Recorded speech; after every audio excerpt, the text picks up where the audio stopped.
नमस्कार, मैं हूं सर्वप्रिया सांगवान और मेरे साथ है रेहान फजल और एक और एपिसोड के साथ हम वापस हाजिर हैं। पिक्चर अभी बाकी है में हम इतनी सारे एपिसोड्स में कई सारी फिल्में हमने डिस्कस की और हम बार बार ये बात करते हैं कि यार ये इतनी अच्छी फिल्म थी और उसको फिल्म फेयर अवार्ड नहीं मिला, इसको ये नहीं मिला, इसको वो नहीं मिला।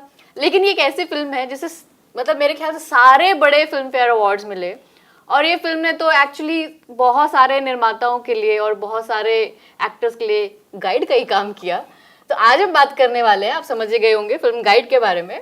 रेहान सर, क्यों इस फिल्म को इतनी बड़ी फिल्म कहा जाता है, क्यों इतनी पॉपुलर है ये? देखिए, आइकॉनिक फिल्म तो थी। 1965 में आई थी ये फिल्म और कहा जाता है कि समय से पहले ये जो इसके बारे में मशहूर है और ये पहली बार दिखाया गया था कि एक शादीशुदा महिला एक मेल डोमिनेटेड सोसाइटी में किस तरह से अपना रास्ता तय करती है।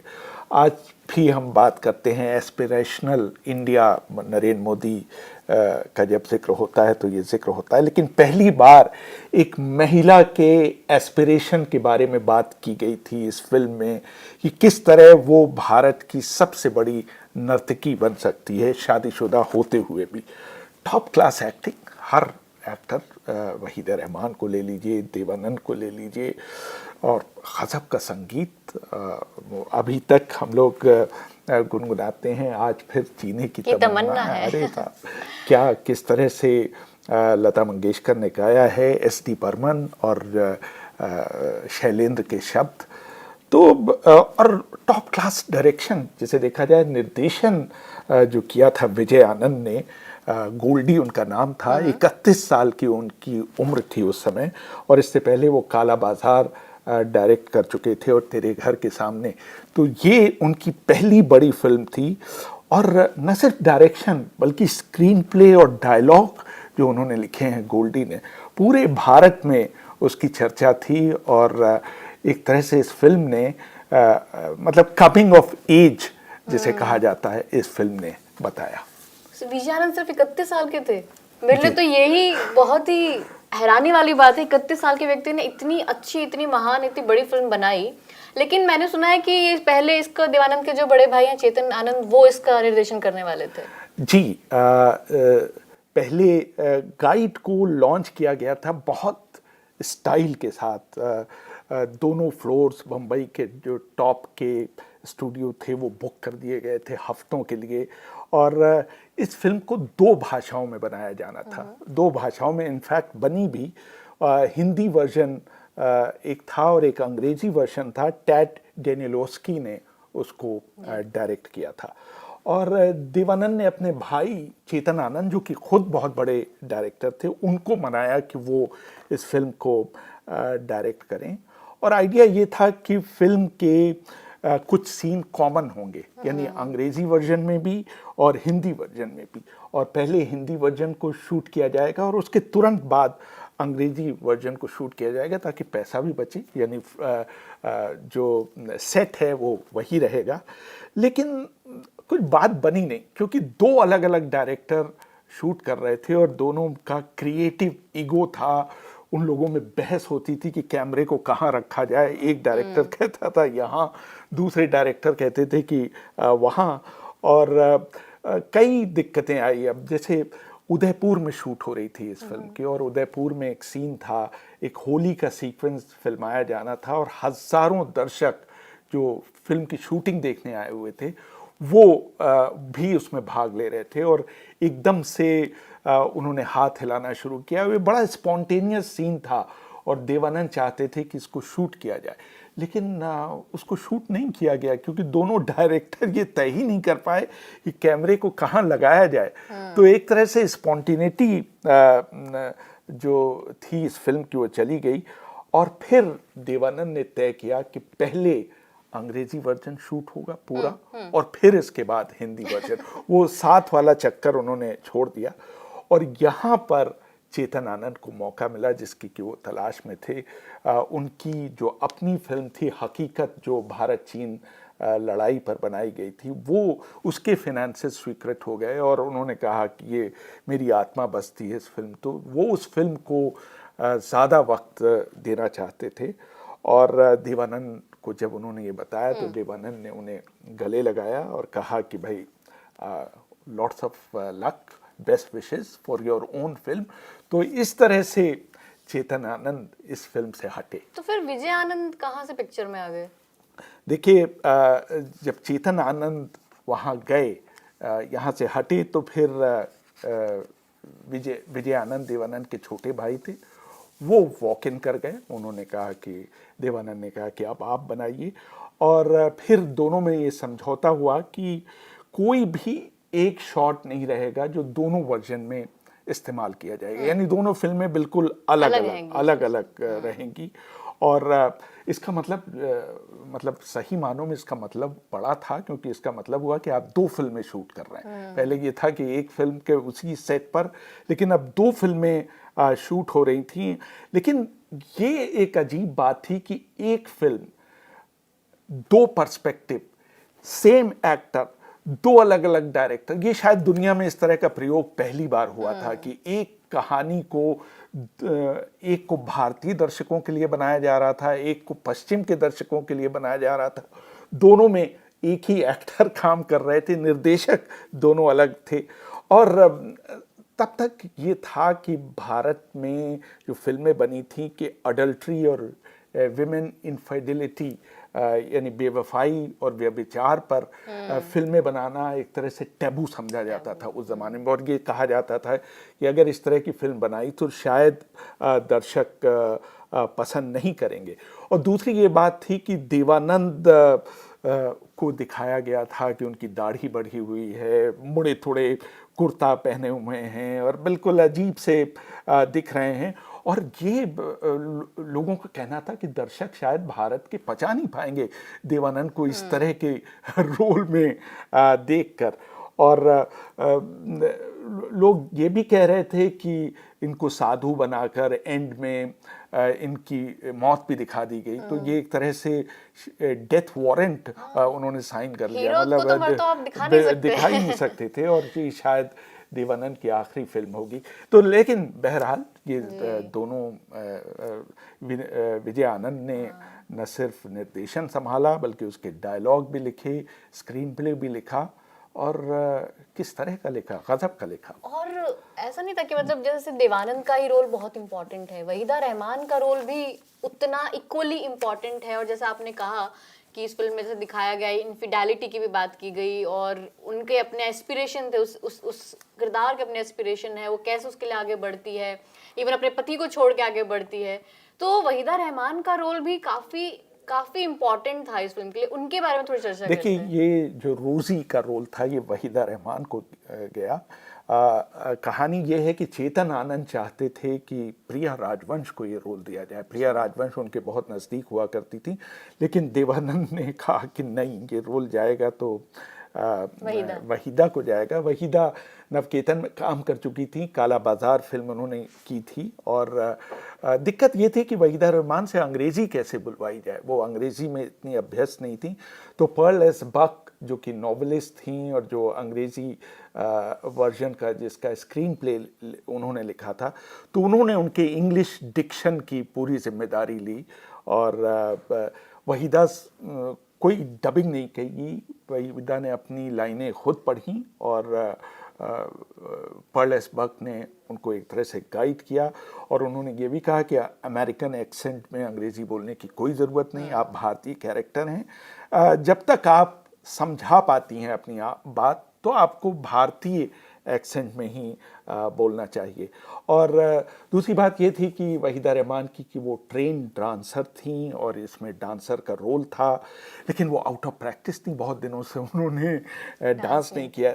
तो हीरा लाल होते थे डांस डायरेक्टर, उन्होंने जिम्मेदारी ली कि वो ब्रशअप करेंगे वहीदा के डांसिंग स्किल्स को। और 1 महीने पहले, शूटिंग के पहले से उन्होंने उनको ट्रेन करना शुरू किया। सुबह 3 बजे दोनों ट्रेन करते थे, हीरा लाल उनको सिखाते थे। और वहीदा रहमान ने ख़ास इंटरेस्ट लिया अपने डाइट में और न्यूट्रिशन के लिए कि इस रोल के लिए अपने आप को फिट रह सके। और वाकई वो बहुत ही अच्छा रोल था उनका। तो ये जो कहानी है, क्योंकि कहानी तो इस चीज़ का सबसे बड़ा एक फैक्टर है इम्पोर्टेंट, और कहानी लिखी एक बहुत ही मशहूर नॉवेलिस्ट उपन्यासकार आर के नारायण ने, तो ये कहानी उनके ऊपर बेस्ड थी, उनकी नॉवल पे, ये जो गाइड फिल्म है। तो ये देवानंद उनसे मिले कैसे? देखिए, ये बहुत ही दिलचस्प कहानी है। देवानंद लंदन गए हुए थे और उनको किसी ने सजेस्ट किया कि आप गाइड नॉवल पढ़ें, और लंदन का एक बहुत मशहूर बुक स्टोर है फॉयल। देवानंद वहाँ गए और उन्होंने कहा, मांगा कि ये किताब मिल सकती है। तो वहाँ जो लेडी मौजूद थी उन्होंने कहा कि नहीं साहब, ये किताब इस समय तो हमारे यहाँ नहीं है, लेकिन अगर आप अपना एड्रेस छोड़ दें तो ये किताब हम आपको भिजवा सकते हैं। तो देवानंद लंदन बेरी होटल में रुके हुए थे। उन्होंने अपना एड्रेस ठोका। एक दिन उनके दरवाजे की घंटी बजी और उन्होंने देखा, तो पता चला एक पार्सल आया उनके लिए। तो पता चला कि वो जो फॉयल बुक स्टोर थे उन्होंने ये किताब भेजी है आर के नारायण की। तो एक सिटिंग में उन्होंने पूरी नॉवेल ख़त्म की और फिर उन्होंने अमेरिका फ़ोन मिलाया पर्ल एस बक को। वो भी एक बहुत मशहूर नॉवेलिस्ट थी और कनेक्टिकट में रहती थी, और वो उनको पता था, अंदाज़ा था इस किताब के बारे में। देवानंद ने उसका जिक्र किया। उन्होंने कहा, जी मैं जानती हूँ इस किताब के बारे में। उन्होंने कहा कि आप आ जाइए, अगर हम चाहते हैं, अगर आप चाहते हैं कि इस पर एक कुछ जॉइंट तरीके से काम हो तो आप यहाँ तशरीफ़ ले आइए। तो ये वहाँ गए, अमेरिका में गए। तो उन्होंने इनसे पूछा कि आपके पास क्या इसके राइट्स हैं? तो देवानंद बोले कि राइट्स का सवाल ही नहीं। तो ये हुआ कि आर के नारायण से किस तरह से संपर्क स्थापित किया जाए। उनका कहीं पता नहीं था, दक्षिण भारत में वो रहते थे, और बड़ी मुश्किल से उनका फ़ोन नंबर अरेंज करवाया गया, और देवानंद ने वहीं से उनको जिसे कहते हैं कि लॉन्ग डिस्टेंस कॉल मिलाई, और उन्होंने कहा कि भाई कौन बोल रहा है? बोले मैं देवानंद बोल रहा हूँ। बोले देवानंद हु, मतलब कौन? उनको यकीन ही नहीं हुआ। बोला देवानंद एक्टर। तो फिर देवानंद ने कहा कि मैं आपकी एक कहानी को हम फिल्म पर उतारना चाहते हैं। बोले कौन सी कहानी? तो उन्होंने बताया कि गाइड। बेहोश तो नहीं हो गए? देवानंद एक्टर बात कर रहे हो? अरे नहीं, उन्होंने ये शो किया कि नहीं मैं मतलब ओवरवेल्म नहीं हूँ। तो फिर उन्होंने कहा कि भाई अगर इस पर आगे काम करना है तो आप मुझसे मिलने आइए। तो इन्होंने कहा कि आप बेंगलोर आ जाइए। बेंगलोर में ये वेस्ट एंड होटल में ठहरा करते थे, तो वहाँ इनकी मुलाकात हुई, और फिर तमाम ये खबर फैल गई पूरे भारत में कि एक इंडो अमेरिकन कोलैबोरेशन है और पर्ल एस बक भी इसमें शामिल हैं। उसी ज़माने में कांग्रेस का एक अधिवेशन हो रहा था नागपुर में, वहाँ देवानंद को बुलाया गया एज ए स्पेशल गेस्ट। तो वहाँ उन्हें मौका मिला नेहरू के बगल में बैठने का। तो उन्होंने धीरे से जवाहरलाल नेहरू के कान में कहा कि भाई आर के नारायण की किताब के ऊपर मैं फिल्म बनाने जा रहा हूँ। तो नेहरू ने उनकी पीठ थपथपाई और कहा ऑल द बेस्ट। अच्छा, वेरी नाइस।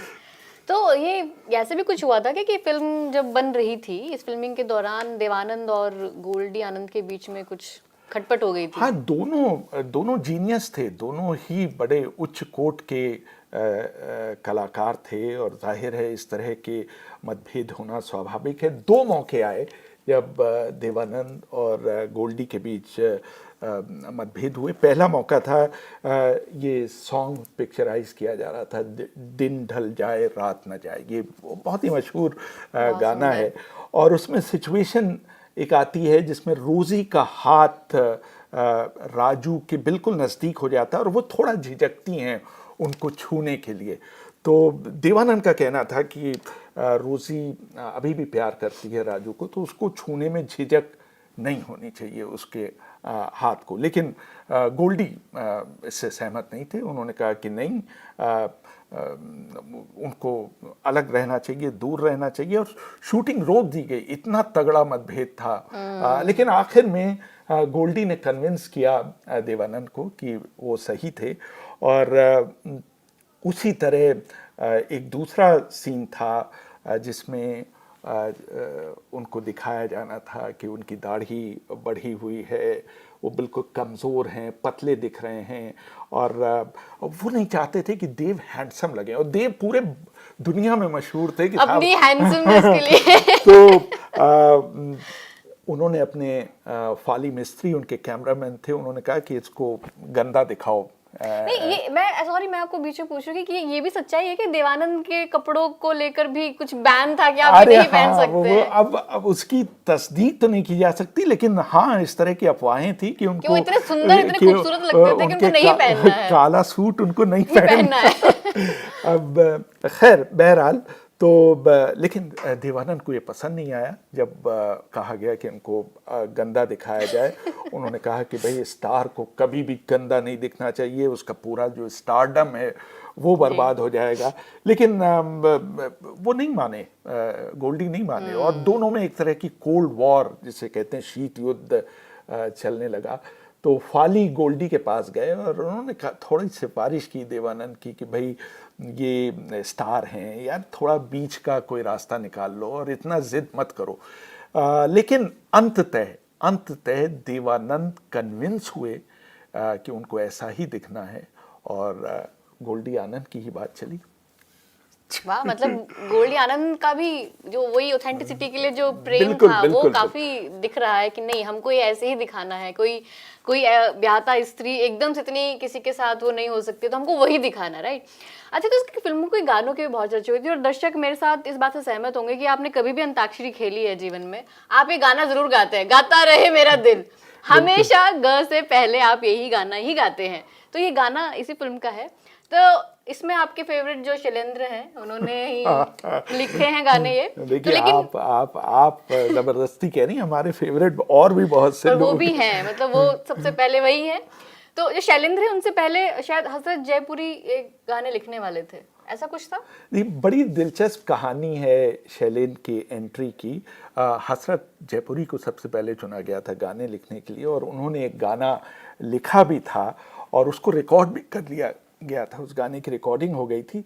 लेकिन हर कोई ये सोच रहा था कि जो इसके लिरिक्स में थोड़े बहुत मामूली चेंजेस होने चाहिए। तो एस.डी. बर्मन संगीतकार थे, उन्होंने सजेस्ट किया कि थोड़ा सा इसको फिर से चेंज करो, उसको फिर से लिखो।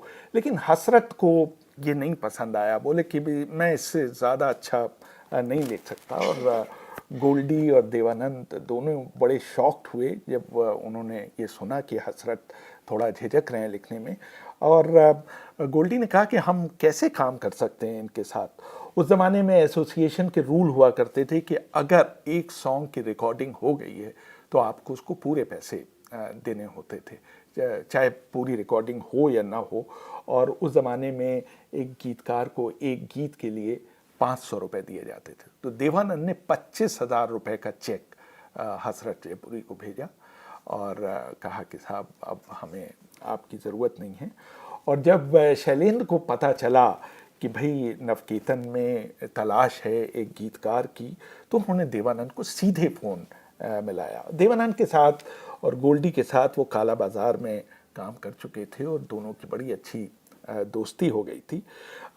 एक विकल्प ये था देवानंद के पास कि वो साहिर लुधियानवी को इसके लिए चुने, लेकिन गोल्डी के थोड़े रिजर्वेशन थे। उनका मानना था कि साहिर अपने विचारों के आधार पर सॉन्ग लिखते हैं, सिचुएशन के आधार पर नहीं लिखते हैं, जो वो सोचते हैं।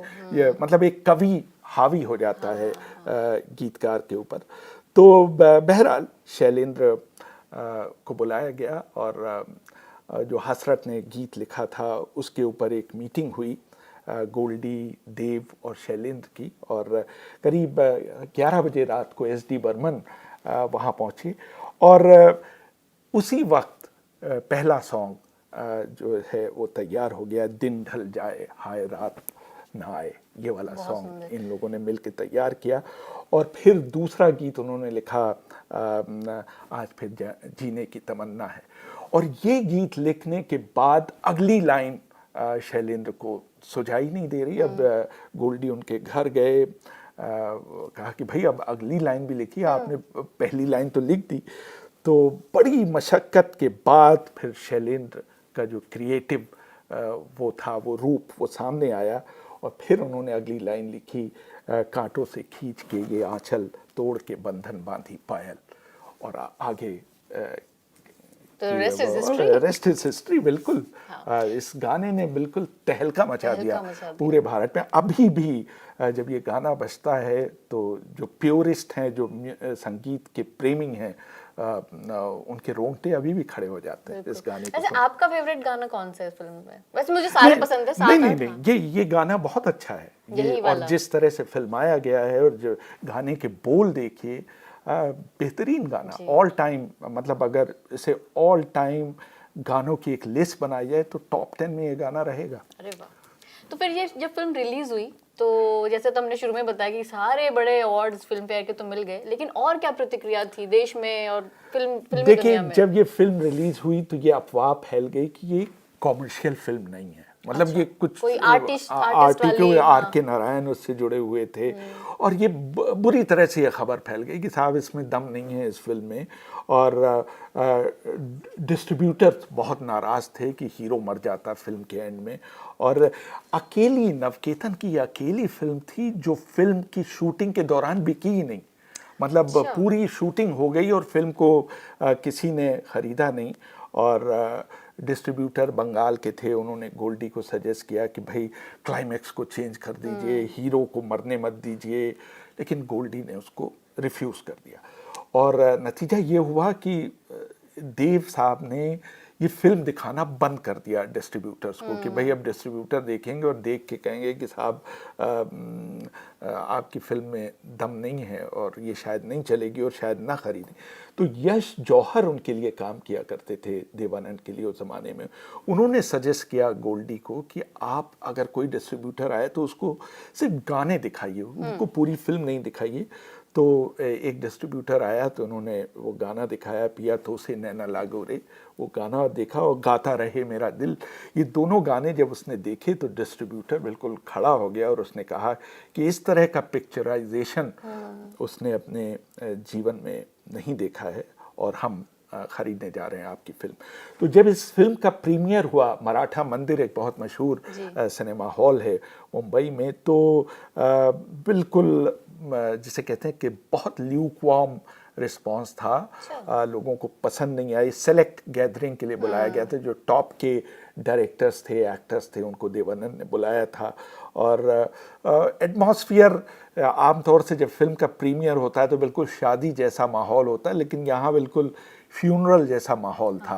लोग बिल्कुल बगैर कुछ कहे निकल रहे थे। और जैसा कहते हैं ना कि फिल्म ऐसी होनी चाहिए जो लोग हंसते गाते निकले, लेकिन यहाँ अलग ही था। B.R. चोपड़ा बहुत मशहूर डायरेक्टर थे उस ज़माने में। उन्होंने कहा कि साहब मुझे तो इसका सिर पैर कुछ नहीं समझ में आया। और इनिशियल रिएक्शन जो क्रिटिक थे उनका था कि अच्छी मूवी है ये। थोड़े दिन बाद, 1 या 2 हफ्ते बाद, उन्होंने कहा बहुत अच्छी मूवी है। और आज इस मूवी को कहा जाता है क्लासिक की श्रेणी में, इसको रखा जाता है। और इस फिल्म ने गोल्डी आनंद को भारत के चोटी के डायरेक्टर्स की लिस्ट में शामिल कर दिया। देवानंद को बहुत ज़बरदस्त क्रिटिकल एक्लेम मिला, और वहीदा रहमान को भी। देवानंद और वहीदा रहमान दोनों को फिल्म फेयर का बेस्ट एक्टर और बेस्ट एक्ट्रेस का पुरस्कार मिला। लेकिन सरप्राइजिंगली, आश्चर्यजनक रूप से SD बर्मन को, जो इतना बड़ा म्यूजिक उन्होंने दिया, उनको नॉमिनेट भी नहीं किया। अवार्ड देना तो दूर, वो नॉमिनेट भी नहीं हुए। वो कुछ ना कुछ अनफेयर करता ही है फिल्म पे। लेकिन आप मानेंगे कि जिस तरह का संगीत SD बर्मन ने दिया है, वो किसी अवार्ड का मोहताज नहीं है। अवार्ड मिले या न मिले, उन्होंने पूरी दुनिया को बताया कि क्या संगीत होता है। और उन्होंने खुद गाया भी है इस फिल्म में, गाना उन्होंने गाया भी है। बिल्कुल। और फिर इस गाने को ऑफिशियल एंट्री ऑस्कर अवार्ड में विदेशी फिल्म के लिए इसको लेकिन नॉमिनेशन नहीं मिला था, लेकिन इसको एंट्री में भेजा गया था भारत की तरफ से। और इस तरह की एंट्रीज जब होती हैं तो इसके लिए बहुत प्रचार किया जाता है, वहाँ जो एकेडमी अवार्ड ज्यूरी के मेंबर्स होते हैं उनसे मुलाकात की जाती है, उनको फिल्म दिखाई जाती है। फिर इस फिल्म के साथ दिक्कत थी इसके सबटाइटल्स में, जो भारतीय स्टाइल है सबटाइटल्स देने का अमेरिकी स्टाइल से फ़र्क होता है, तो कुछ चेंजेस लाने की बात थी, पैसे खर्च करने की बात थी, भारत की ओर से एंट्री थी, भारत सरकार ने उतने पैसे पब्लिक रिलेशन में खर्च नहीं किए। लेकिन बहुत से लोगों का मानना है कि अगर इसको ढंग से प्रोजेक्ट किया जाता तो इस फिल्म में दम था एकेडमी अवार्ड जीतने का। ऐसे इस पूरी बातचीत में ना मुझे सबसे ज्यादा इंटरेस्ट कहाँ जगह है, गोल्डी आनंद में। मैं उनके बारे में और जानना चाहती हूँ और थोड़ा उनके बारे में पढ़ना चाहती हूँ कि किस तरह की फिल्मोग्राफी ये उन्होंने देखिए की। गोल्डी आनंद, वाह, देखा क्या टाइमिंग है उनकी, टाइमिंग भी अच्छी है, लेकिन वो अपने टाइम से आगे की फिल्में भी बनाते थे, ये बात थी। तो आज के लिए बस इतना ही। गाइड के बारे में हम रेहान सर कितना गाइड कर सकते थे आपको कर दिया है। अभी हम अगले हफ्ते फिर से आएंगे किसी और फिल्म के साथ। तब तक के लिए नमस्कार।